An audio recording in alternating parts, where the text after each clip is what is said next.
우리 하나님 말씀 같이 보겠습니다. 출애굽기 20장 17절입니다. 출애굽기 20장 17절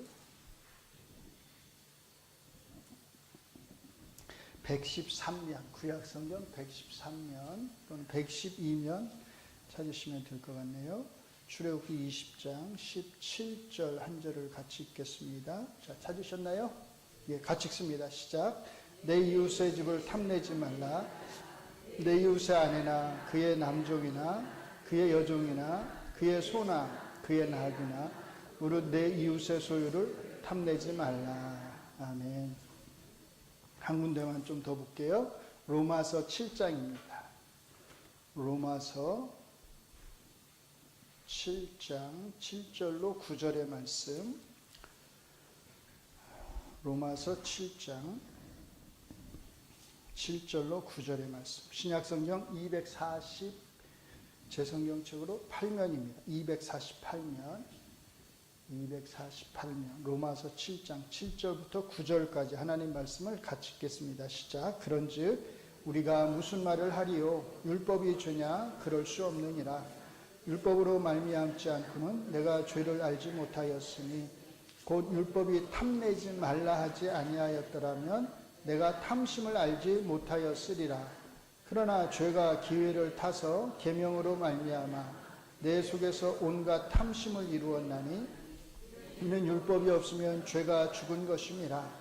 전에 율법을 깨닫지 못했을 때에는 내가 살았더니 계명이 이름에 죄는 살아나고 나는 죽었도다. 아멘.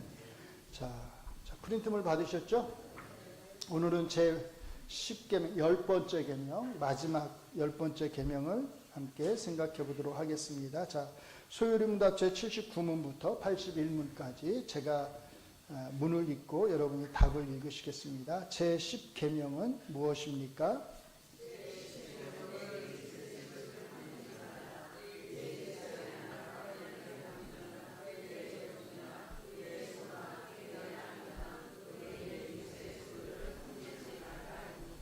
제80문, 제10계명에서 요구되는 것은 무엇입니까?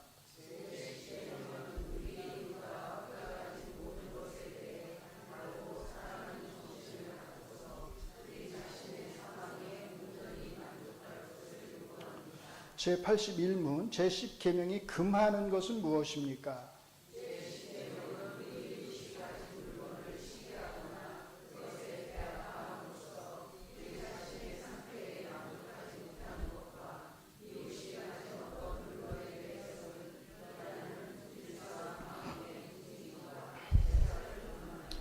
자, 오늘은 10계명의 말씀 중 마지막에 해당하는 10번째 계명을 다루도록 하겠습니다. 제10계명은 제6계명부터 제9계명과 같이 내 이웃에 대해 어떻게 행해야 할지를 말씀합니다. 그러나 이 제10계명은 제6계명부터 제9계명과는 다른 중요한 두 가지 특징을 가지고 있습니다. 오늘은 먼저 이 두 가지 특징을 중심으로 제10계명 자체를 먼저 다루고 그 다음에 이것에 비추어서 소요리문답이 제10계명을 통해서 우리에게 요구하는 바가 무엇인지를 살펴보도록 하겠습니다. 자, 같이 읽습니다. 제10계명의 첫 번째 중요한 특징은 이 계명이 사람의 외적 행동보다 내적인 욕망을 다룬다는 것입니다. 살인하지 말라, 간음하지 말라, 도둑질하지 말라, 그리고 거짓 증거하지 말라는 계명들은 모두 외적인 행동으로 드러나는 것입니다. 그러나 이웃의 것을 탐내는 것은 보이지 않습니다. 물론 탐을 내는 것 자체가 사법적으로 죄라고 할 수는 없습니다. 그러나 여기서 우리가 주목해야 할 것은 내면적 죄를 가리키는 이 10번째 계명이 사실은 그 앞에 나오는 제6계명부터 제9계명까지의 바탕에 놓여 있다는 것입니다. 마음속의 탐욕은 그냥 마음속의 탐욕만으로 머물지 않고 언젠가는 겉으로 드러나게 되어 있습니다. 그리하여 결국 기회가 주어지기만 한다면 언제든지 실제 행동으로 발전할 수 있습니다. 제10계명이 지적하는 내면적 죄성이 다른 계명들과 연결되어서 어떻게 겉으로 드러나게 되었는지 몇 가지 예를 들어보겠습니다. 다윗의 간음은 이 내적 탐욕의 결과였고, 뭘 탐하는 거냐면 이웃의 아내를 탐하는 거잖아요. 그래서 내 이웃의 아내나라고 하는 말씀을 직접적으로 어긴 것이었습니다. 뿐만 아니라 다윗은 이웃의 아내를 얻기 위하여 그녀의 남편을 전쟁터에서 어떻게 해요? 고의로 죽게 만들므로써 살인하지 말라는 제6계명까지 어겼습니다. 아합 왕의 아내였던 이세벨은 자기 남편의 탐심을 채워주기 위해서 거짓 증인들을 세워 나봇의 포도원을 빼앗음으로써 내 이웃에 대하여 거짓 증거하지 말라는 제9계명을 어겼습니다. 물론 이세벨이 직접 거짓 증언을 한 것은 아니었지만 하나님은 분명 그 책임을 그녀에게서 찾으셨습니다. 이스라엘 백성이 여리고성을 점령한 후 아간은 전리품의 일부를 몰래 훔쳐 숨김으로써 도둑질하지 말라고 하는 제8계명을 어겼습니다. 이런 행위의 바탕에 탐심이 있었다는 것을 그가 스스로 고백합니다. 뭐라고 말해요? 보고 탐내어 가졌나이다. 아간이 이렇게 말을 하는 거예요. 이렇게 제6계명부터 제9계명까지의 바탕에는 뭐가 있어요? 제10계명이 놓여 있습니다. 그러므로 제10계명은 단순히 내 이웃의 집이나 아내나 종이나 가축이나 어떤 물건이라도 빼앗지 말라고 하는 또 하나의 외적 행위를 금지하는 것이 아니라, 같이 읽습니다. 이런 외적인 죄들의 바탕에 있는 내면적 죄성을 금하는 것입니다. 이게 중요한 거예요. 자, 그런데 바로 여기에 제10계명의 크나큰 중요성이 있습니다. 신약성경은 우리에게 이런 내면적 탐욕 자체가 뭐라고요? 죄라고 가르치기 때문입니다. 예수님은 마가복음에서 이렇게 말씀하셨습니다. 같이 읽습니다. 또 이르시되 사람에게서 나오는 그것이 사람을 더럽게 하느니라. 속에서 곧 사람의 마음에서 나오는 것은 악한 생각, 곧 음란과 도둑질과 살인과 간음과 탐욕과 악독과 속임과 음탕과 질투와 비방과 교만과 우매함이니 이 모든 악한 것이 다 속에서 나와서 사람을 더럽게 하느니라. 아멘. 여기에서 예수님은 제6계명부터 제10계명까지 모든 계명이 다 인간 내면의 죄성에서 나오는 것임을 지적하십니다. 중요한 것은 성경이 이런 내면적 죄성에서 나오는 악한 생각을 품는 것 자체를 곧 죄로 간주한다는 것입니다. 물론 10계명 자체는 모든 계명을 이런 내면적 죄성에까지 연결시키지는 않습니다. 그러나 마지막 10번째 계명은 바로 이 내면적 죄성인 탐욕의 문제를 언급함으로써 앞의 계명들보다 더욱더 근본적인 데까지 나아갑니다. 이와 같이 내면적 죄성을 가리키는 제10계명의 중요성은 로마서 7장 7절에서 잘 드러납니다. 같이 읽습니다. 곧 율법이 탐내지 말라 하지 아니하였더라면 내가 탐심을 알지 못하였으리라. 자, 여기서 중요하게 생각해야 될 게 뭐냐면 왜 바울 사도는 로마서 7장에서 10개의 계명 중 또는 6, 7, 8, 9계명도 있는데 이 6, 7, 8, 9계명을 인용하지 않고 왜 하필 10계명, 10번째 계명을 인용하느냐라는 것이에요. 왜일까요? 자, 그걸 한번 잘 같이 보시겠습니다. 여기에서 바울 사도께서는 율법 자체의 선한 기능과 이 율법으로 인하여 깨닫게 되는 인간의 보편적 죄성을 연결합니다. 탐내지 말라는 계명 자체는 선한 것입니다. 그러나 우리는 이 계명을 통해서 우리 안에 생겨나는 온갖 다양한 탐심이 죄라는 것을 알게 됩니다. 그러므로 내 안에서 일어나는 탐심은 나의 외적인 행위와 상관없이 뭐르려? 나는 죄인이다 라고 하는 사실을 피할 수 없게 만들어 줍니다. 부정할 수 없게 만드는 거예요.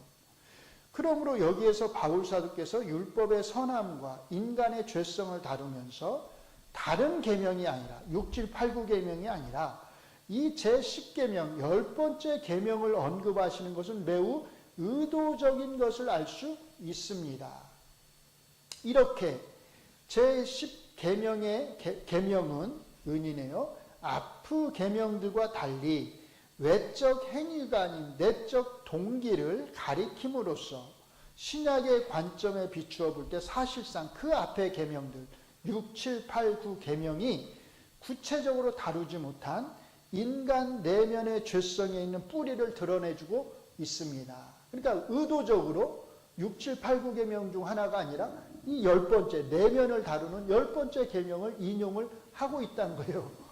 부정할 수가 없는 거죠. 나 6계명 지켰습니다. 7계명 지키고 8계명, 9계명 다 지켰습니다. 근데 어디서 걸려요? 이 10번째 계명에서 안 걸리는 사람이 없는 거예요. 그러니까 나는 죄인이다. 이렇게 고백할 수밖에 없는 거죠. 또 더 나가면 어떻게 되겠어요? 여기 더 나가면 모든 사람은 다 죄인이구나. 이걸 알게 되는 거죠.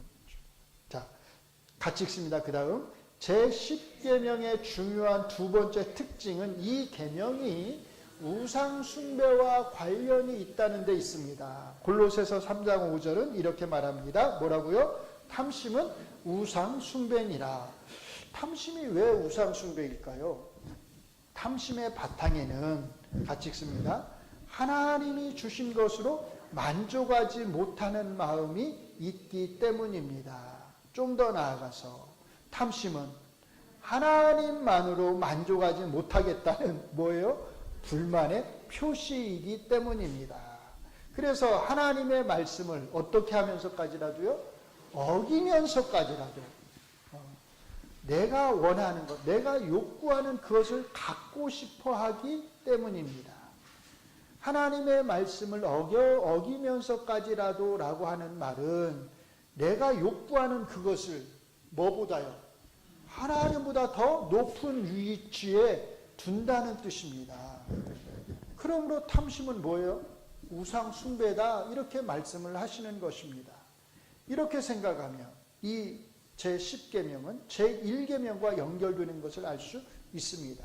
같이 읽습니다. 제1계명은 너는 나 위에는 다른 신들을 내게 두지 말라는 것이기 때문입니다. 그러므로 10계명의 제1계명과 제10번째 10계명은 모두 하나님 위에 다른 우상을 섬겨서는 안 된다는 것을 가르쳐주고 있습니다. 이것은 제10계명이 곧 제1계명이라는 뜻은 아닙니다. 제10계명을 어기는 탐심이 결국 제1계명을 어기는 데까지 나아갈 수 있다는 뜻입니다. 하나님만이 차지하셔야 할 자리에 내가 원하는, 내가 욕구하는, 내가 갖고 싶어하는 무언가를 놓을 수 있기 때문입니다. 이렇게 제10계명의 탐심이 우상 숭배와 연결될 때 같이 읽습니다. 이것은 새긴 우상이 없이도 우상 숭배자가 될 수 있다는 것을 보여줍니다. 1이라고 되어 있죠. 자, 밑에를 제가 읽어드릴게요. 이런 면에서 제10계명은 제1계명뿐만 아니라 제2계명과도 연관되어 있는 것을 알 수 있습니다. 왜냐하면 제2계명은 이제 너를 위해서 새긴 우상을 만들지 말라는 거잖아요. 이렇게 각각의 계명은 사실 그 자체에 독자적으로 있는 것이 아니라 사실은 모두가 다 함께 어떻게 돼 있어요? 연결되어 있는 것을 알 수 있습니다. 그럴 수밖에 없는 것이 왜냐하면 우리의 삶 자체가 분리되어 있지 않고 사실은 하나로 연결되어 있기 때문입니다. 하나님 말씀도 그래서 그렇다는 거예요. 그러므로 오늘날 우리에게 더 위험한 것은 같이 읽습니다. 우상이 없이 우상 숭배자가 될 수 있는 제10계명인 것을 알 수 있습니다. 여기에서 간단히 탐심과 바람을 구분하는 게 좋을 듯 싶습니다. 우리는 누구나가 어떤 바람, 소원, 바람을 가질 수 있습니다. 나도 집을 갖고 싶다. 나도 혼인하고 싶다. 나도 더 좋은 직장을 갖고 싶다. 등과 같은 바람을 가질 수 있고 이런 바람은 제10계명을 어기는 것이 아닙니다. 오히려 이런 바람은 우리를 더 나은 데로 나아가도록 하는 선한 동기부여의 역할을 할 수 있습니다. 물론 그 목적을 이루는 과정에 있어서도 정상적이어야 합니다. 그렇다면 이런 바람은 아무런 문제가 되지 않습니다. 문제는 이런 바람이 비정상적으로 작동할 때입니다. 다시 말해서 하나님이 내 이웃에게 주신 것에 대해서 사람이든 사물이든 그것을 소유하고자 하는 소유욕으로 인해서 뭐 하는 거예요? 시기하고 질투하는 것입니다. 이것은 단순한 바람이라고 할 수 없습니다. 성경은 이것을 탐심이라고 말하며 그 자체로 죄라고 말합니다. 제10계명이 가진 이 두 가지 특징을 기억하면서 이제 소요리 문답을 살펴보도록 하겠습니다. 제80문은 제10계명이 궁극적으로 가르치고자 하는 만족, 이게 중요한데요. 만족의 문제를 제일 중요하게 언급합니다. 그래서 이렇게 말합니다. 같이 읽습니다. 우리 자신의 상황에 온전히 만족할 것을 요구합니다. 어떻게 만족해야 돼요? 온전히 만족하는 거예요. 여기에서 중요한 두 단어는 온전히라는 형용사와 만족이라는 명사입니다. 제10계명은 우리에게 단순히 남의 것을 부러워하지 말라거나 남과 비교하지 말라고 말하지 않습니다. 오히려 같이 읽습니다. 우리에게 주어진 삶의 상황에 만족하라고 말합니다. 그러면 어느 정도로 만족해야 할까요? 온전히입니다. 남의 것을 탐내지 않아도 될 정도로, 남과 비교하여 시기하거나 질투하지 않아도 될 정도로 그렇게 온전히 만족하라는 겁니다. 소요리 문답은 단순히 물질의 많고 적음을 가리키지 않습니다. 우리 자신의 상황, 조건, 컨디션을 말합니다. 다시 말해서 우리가 지금 처해 있는 삶의 모습 전체에 온전히 만족할 수 있어야 합니다. 이것은 더 나은 삶을 위해서 노력할 필요가 없다고 말하는 게 아닙니다. 아니, 지금 삶에 만족하라고? 그러면 뭐 그냥 있는 그대로 그냥 살지 뭐. 이렇게 하라는 게 아니라는 거예요.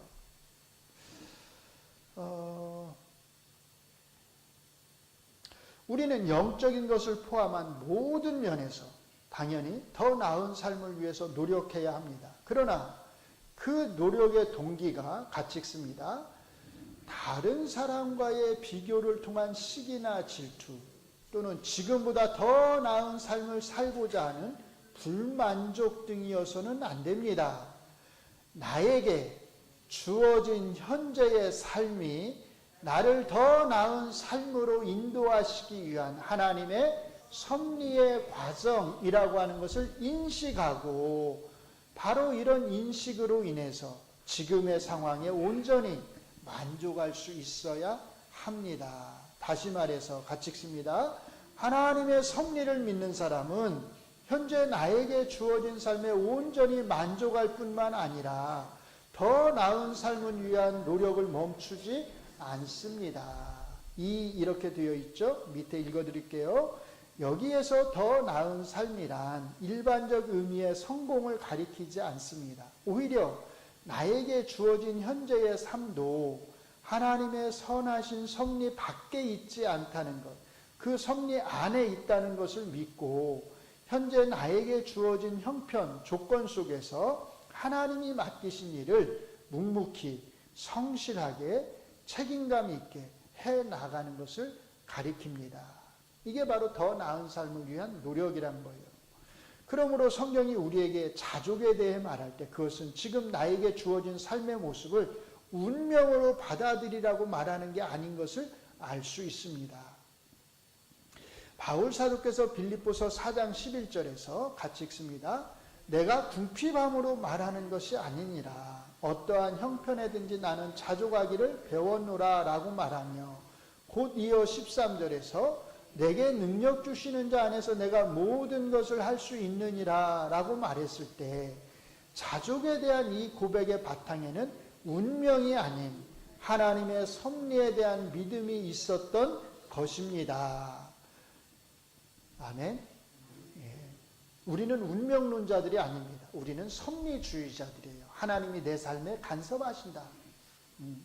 소요리 문답의 제80문은 이렇게 자신에게 주어진 삶 전체에 대한 충분한 만족의 측면에서 제10계명을 다룹니다.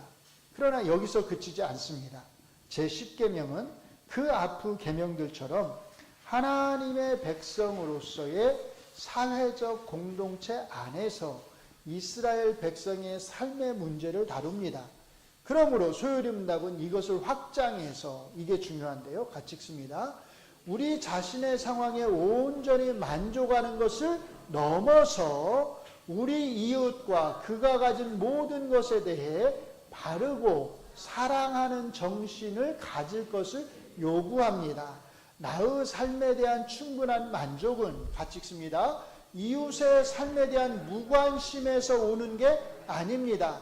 오히려 하나님이 내 이웃에게 베푸신 은혜에 대한 인정과 내 이웃이 더욱더 잘 되기를 바라는 사랑하는 정신을 동반합니다. 이게 굉장히 중요해요. 나는 내 삶에 만족했으니까, 내 이웃은 뭐 어떻게 되든지 난 내 삶에 온전히 만족하면서 살면 돼. 이게 아니라는 거예요. 그것을 넘어서서 내 이웃이 잘 되기를 바라야 된다는 거예요. 그러니까 그리스도인에게는 이웃이 땅을 사면, 사촌이 땅을 사면 배 아프다, 이런 속담이 적용이 안 되는 거예요. 근데 되죠, 또. 나도 모르게 돼. 난 그러고 싶지 않은데 돼요.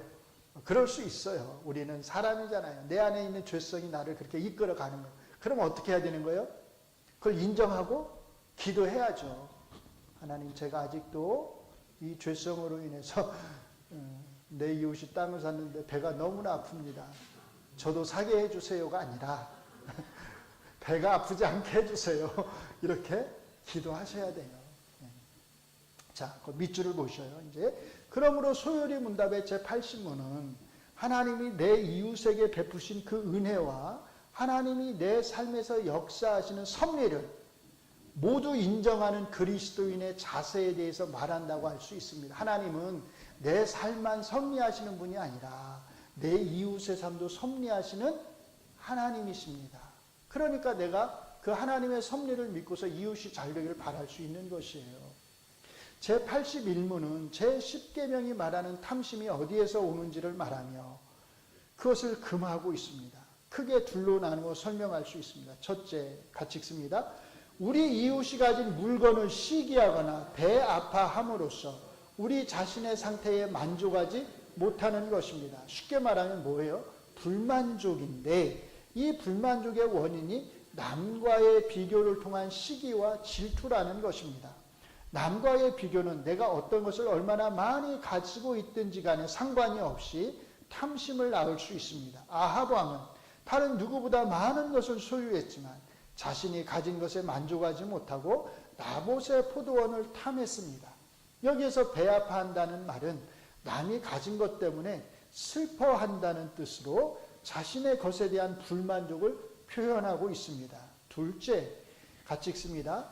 이웃이 가진 어떤 물건에 대해서든 일어나는 무질서한 마음의 움직임과 애착을 금합니다. 상대방이 뭘 좋은 걸 가지고 있으면 내 마음이 불편해지는 거예요. 요 안에서 막 움직이는 거. 그걸 금한다는 거예요. 첫 번째가 같이 읽습니다. 나의 것에 대한 불만족을 가리킨다면 이 두 번째는 남의 것에 대한 애착을 가리킵니다.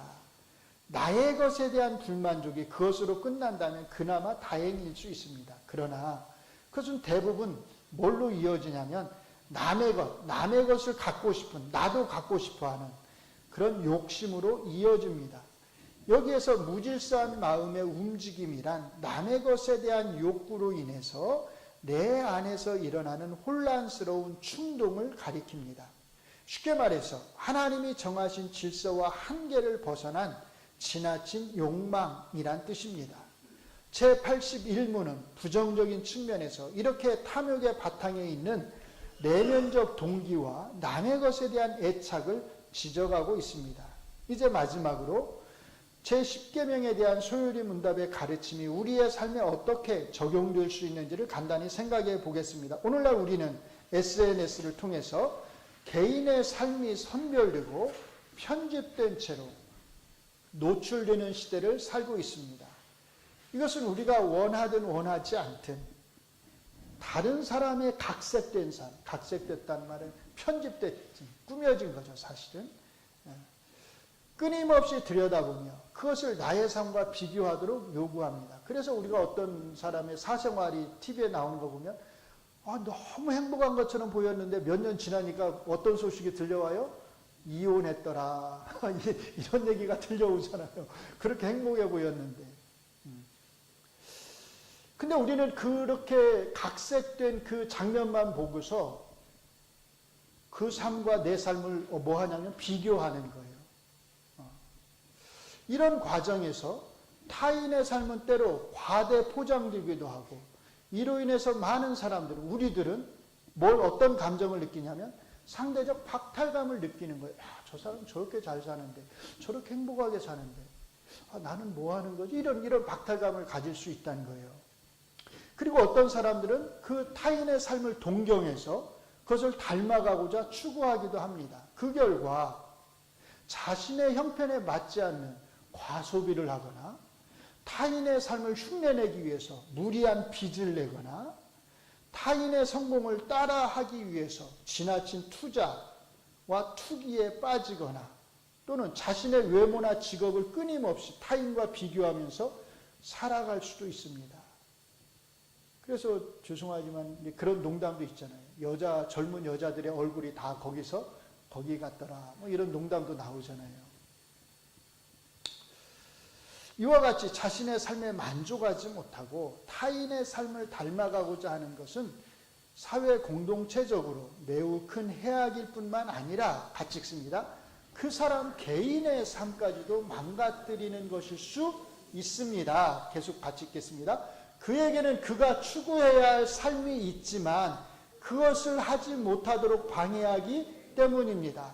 바로 이런 면에서 그리스도인은 오늘날 SNS나 기타 방송을 통해 이루어지는 과장된 선전들에 어떻게 해야 돼요? 특별히 주의해야 합니다. 하나님은 우리 각자에게 각자의 삶과 각자의 재능을 주셨습니다. 그 다음에 중요해요. 우리가 살아야 하는 삶은 타인의 삶이 아니라 하나님이 우리에게 주신 삶입니다. 그리고 그 삶은 언제나 그리스도 안에서 이루어지는 삶이어야 합니다. 우리 각자에게 주신 삶은 각기 다를 수 있지만 우리가 그 삶을 추구해가는 그 터전은 동일하게 어디예요? 그리스도 안입니다. 이것이 그리스도인으로서 하나님이 우리에게 요구하시는 삶의 자세입니다. 소요리 문답은 이런 삶의 자세를 제10계명에 비추어서 같이 읽습니다. 자신의 삶 전체에 대한 만족과 타인의 삶이 잘 되기를 바라는 마음으로 요약 정리해주고 있습니다. 자신의 삶에 대한 불만족으로 인해 온갖 아우성이 넘쳐나는 이 세상 속에서 우리는 하나님의 섭리를 믿는 그리스도인으로 서 있습니다. 하나님은 나의 삶에 대해서뿐만 아니라 타인의 삶에 대해서도 섭리하시는 하나님이십니다. 그러므로 그리스도인은 나에게 주어진 삶에 만족하고 감사하는 동시에 그 시선을 이웃에게로 돌려서 나의 이웃이 진정으로 잘 되기를 바랄 수 있는 사람입니다. 바로 이런 면에서 그리스도인 공동체야말로 하나님의 뜻을 이 땅에서 참되게 이루어가는 공동체라고 할 수 있습니다. 우리 교회 공동체가 바로 이런 공동체가 될 수 있기를 바랍니다. 아멘. 기도하겠습니다. 하나님이 우리에게 주신 삶에 우리가 온전히 만족할 수 있기를 원합니다. 그것은 우리에게 많은 것이 있어서가 아니라 하나님이 우리의 삶을 섭리하신다고 하는 것을 우리가 믿기 때문입니다. 그리고 우리의 이웃에 대해서도 우리가 그들을 사랑하고 그들이 잘 되기를 진심으로 바랄 수 있는 마음을 우리에게 허락하여 주시옵소서. 우리의 죄성은 비교를 통하여서 이웃이 잘 되는 것에 대하여 우리로 하여금 시기하고 질투하도록 만들지만 그러나 이제 우리 안에는 성령님이 계시기 때문에 우리의 이 죄성을 우리 성령님이 다스려 주실 줄로 믿습니다. 그래서 정말로 참되게 소요리 문답이 우리에게 가르치는 것처럼 우리 자신의 삶에 대해서는 온전히 만족하며 이웃의 삶에 대해서는 그가 더욱더 잘 되기를 바랄 수 있는 진정한 그리스도인의 삶의 모습이 우리 안에 있게 하여 주시옵소서. 무엇보다도 우리 각자에게 주신 하나님이 우리 각자에게 주신 우리의 삶이 있는 줄 압니다. 타인의 삶을 살아가지 않게 하시고 하나님이 우리 각자에게 주신 우리 자신의 삶을 감사함으로 기쁨으로 살아가게 하여 주시옵소서. 예수님 이름으로 기도합니다. 아멘.